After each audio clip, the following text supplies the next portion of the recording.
Salut les amoureux du ballon rond, on commence cette revue de presse en France avec les huitièmes de finale de la Ligue Europa et l'Olympique de Marseille n'a fait qu'une bouchée de Villarreal 4-0 hier soir. La Provence ne s'y trompe pas ce matin et placarde un énorme merci sur sa couverture. Cela faisait longtemps que le Vélodrome n'avait pas autant vibré devant un tel spectacle. Les Olympiens n'ont laissé aucune chance aux Espagnols de Marcelino. Les Fégacés se confirment bel et bien, juge le quotidien. Même chose pour le journal L'Équipe qui met en avant cette super victoire marseillaise.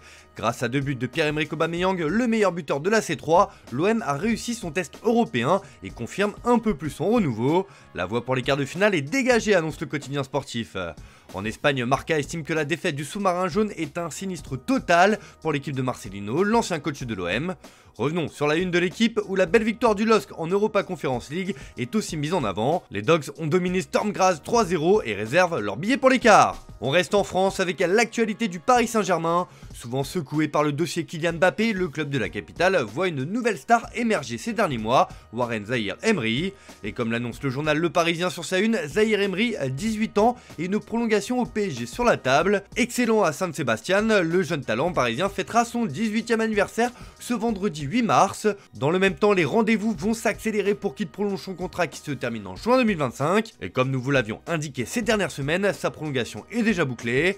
Après la victoire cette semaine, il confiait d'ailleurs: la prolongation, je m'en occupe pas trop. Je vais fêter mes 18 ans et voilà, je vais rester concentré sur le terrain et donner le meilleur au PSG.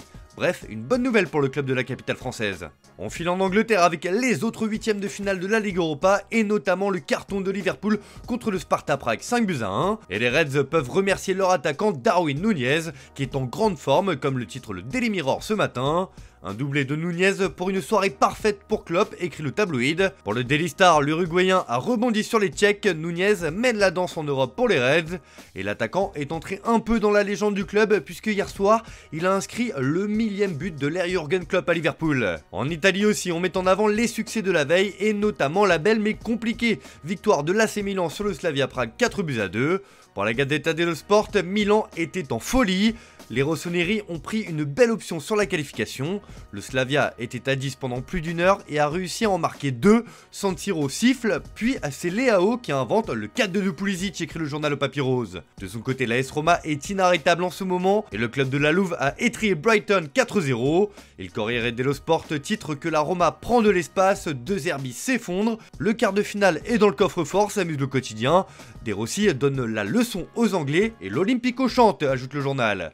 Bref, une bien belle soirée pour les clubs italiens. On prend la direction de l'Espagne où un joueur fait couler beaucoup d'encre ces derniers jours, comme souvent c'est Vinicius Junior. Le Brésilien fait la une de AS ce matin qui revient sur la progression de l'attaquant cette saison. Le journal madrilène voit un nouveau Vinicius, 6 des 15 buts du Brésilien ont été marqués sur sa première touche.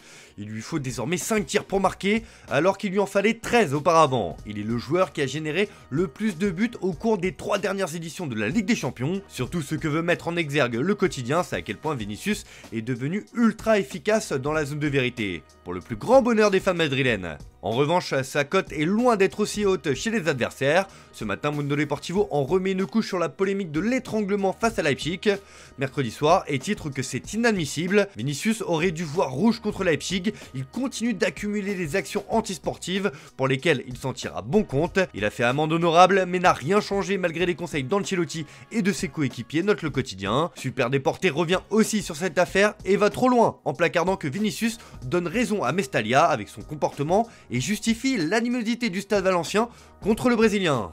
On termine ce tour de la presse en Angleterre avec un clash qui lance les hostilités pour le choc de dimanche entre Manchester City et Liverpool. Et cela est parti du défenseur des Reds, Trent Alexander-Arnold, qui a été interrogé sur la domination de Manchester City ces dernières années au magazine 442. C'est dur, nous sommes face à une machine construite pour gagner. C'est la façon la plus simple de décrire City et son organisation. Même s'ils ont gagné plus de titres que nous et ont probablement eu plus de succès, nos trophées signifieront plus pour nous et nos supporters en raison de la situation financière des deux clubs. Une déclaration choc qui n'a pas manqué de faire réagir, et notamment Erling Haaland qui ne s'est pas privé pour tacler le défenseur et son club. C'est ce que placarde le Manchester Evening News. Où est ton triplé, Trent? Car le Norvégien n'a pas mâché ses mots au micro de Sky Sports. Je suis ici depuis 1 an et j'ai gagné le triplé, c'est un sentiment agréable. Je ne pense pas qu'il connaisse ce sentiment alors que c'est ce que j'ai ressenti la saison dernière et c'était très agréable. Cette sortie du joueur de City fait le tour d'Angleterre comme sur la une du Daily Mail qui parle du coup de gueule d'Haaland. Même chose pour le Daily Express qui évoque un cri de triomphe. Haaland répond à Alexander Arnold sur une querelle de titres glanés. Bref, le choc de dimanche est lancé et on a hâte de voir le duel entre les deux hommes. Voilà, c'est tout pour aujourd'hui. Bonne journée à tous, merci de votre fidélité. On se retrouve en fin d'après-midi pour le JT Foot Mercato.